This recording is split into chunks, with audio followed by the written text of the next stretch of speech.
Part 2. March. Jessica. Act 9, Scene 1. It's been a few weeks since Mr. Terupt went into a coma. I felt numb when I first heard. My mother got a phone call on the night it happened from Mrs. Williams. The principal was calling all the parents. Mung hung up the telephone and explained his situation. I sat paralyzed, unable to move or speak. It was the second time in less than a year that I was in disbelief. First time was when Mom told me about Dad and his girlfriend. The day after the accident, our class had a substitute. I don't remember her name. I only remember our classroom being silent. We were given some silly worksheets to keep us busy, but no one could concentrate, not even Luke. Instead, we stared blankly at the papers or out the windows, each of us lost in an ocean of thoughts and a roller coaster of emotions. Mrs. Williams came into our class later that morning.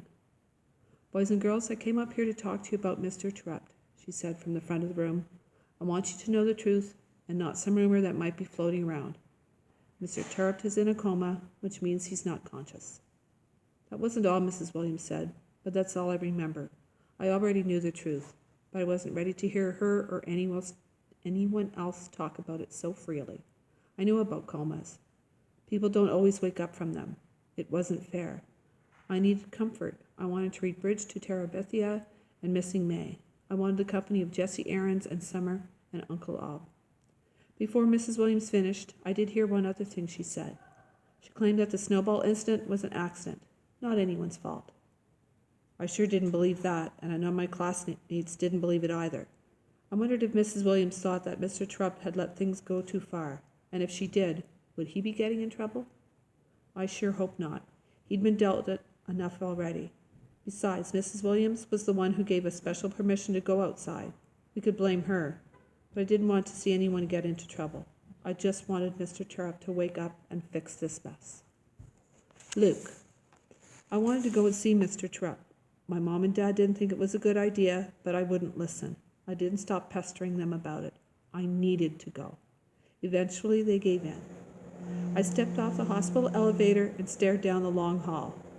Mr. Terupt was in one of those rooms. Nurses moved around behind some desks. I heard some of them laughing. How could they laugh? How could they laugh when my teacher was in a coma? They grew quiet as I walked past.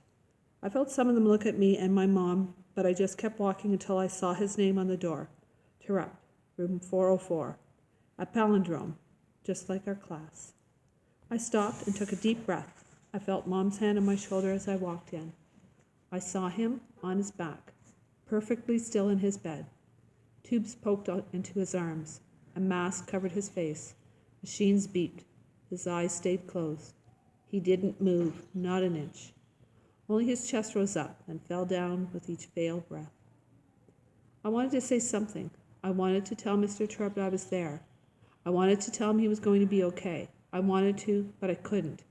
I tried and felt a lump in my throat begin to choke me. I didn't want to cry. I told myself not to cry. I'd coached myself not to cry, but I couldn't stop. Tears welled up in my eyes and fell down my cheeks. I turned and ran out of the room. Mr. Terupt was going to die. I just knew it. I saw him. I saw what he looked like. He was going to die. My teacher was going to die. The elevator doors opened and I stepped in, my mom right behind me. How could he have let this happen? Why did he put so much trust in us? He should have learned from my plant concoction. He knew it probably wasn't a good idea, but he let me do it anyway. Just like he knew our rough play outside probably wasn't a good idea, but he let it go again. He should have yelled at us. He should have yelled at Peter for the frisbee. He should have yelled at him for the puddle of water. He should have yelled so far that we knew he was serious. Then this never would have happened. He should have stopped us. Now he was going to die. We stepped off the elevator and walked to our car. As we pulled away, I saw the word hospital written on a sign. Mr. Terupt slept in the hospital. Dollar word. And I almost smiled. Jeffrey. Terupt's in a coma. I know what that's all about. I remember from when I was little. Comas are terrifying. I'm never going back to a hospital. Those places are full of bad memories and bad luck. I'd like to see Terupt, but I can't visit him. I can't do it. Luke told me it was scary. I know. People in comas die. Should have been me in that coma, not Michael. Should have been me in that coma, not Terupt. Peter Snowball should have hit me. Now our teacher's going to die. This sucks. School sucks. Everything sucks. It was better when I didn't care. Anna. I heard Luke telling Jeffrey that he went to see Mr. Terupt in the hospital, that it was awful and that Mr. Terupt wasn't awake or moving. But I couldn't help feeling the way I did. I wanted to go and see him too. I just don't think I could do it alone. So I asked Jessica and Danielle to go with me. We sat at lunch. We were quiet. No one talked much since the accident. Anna, what's wrong? Jessica asked. Kim, can you come to the foyer, please? Get to the foyer. She's always good at knowing when something's not right. Nothing, I said. I pulled my PB&J apart. Just tell us, Danielle said. I still didn't say anything.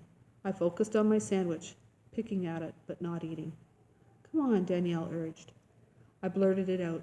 I want to go and see him. Silence. I brushed my sandwich pieces into a pile. I noticed Danielle and Jessica weren't eating either. The three of us busied ourselves with staring at our food. Me too, Jessica finally said. Really? Danielle said. Aren't you guys scared to go? Yes, I said, and I scooched forward. So let's go together. Will you guys go with me? I will, Jessica said, pushing her food aside. You think your parents will let you? Danielle asked.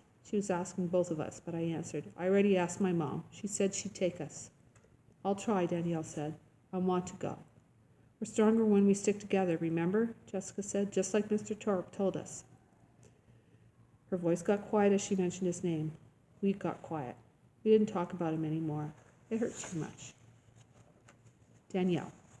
I knew Mom and Grandma would have a fit about me going to the hospital with Anna, especially with her mother, but I didn't care, not this time. I found the courage to ask them because it was important to me. We were sitting in the kitchen preparing dinner.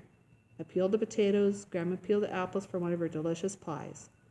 Mom managed everything else. When do you think the snow's going to be gone? Grandma asked. Farmers love to talk weather. A nice hot apple pie did sound wonderful in this cold, snowy weather. I inhaled deeply and then took the plunge.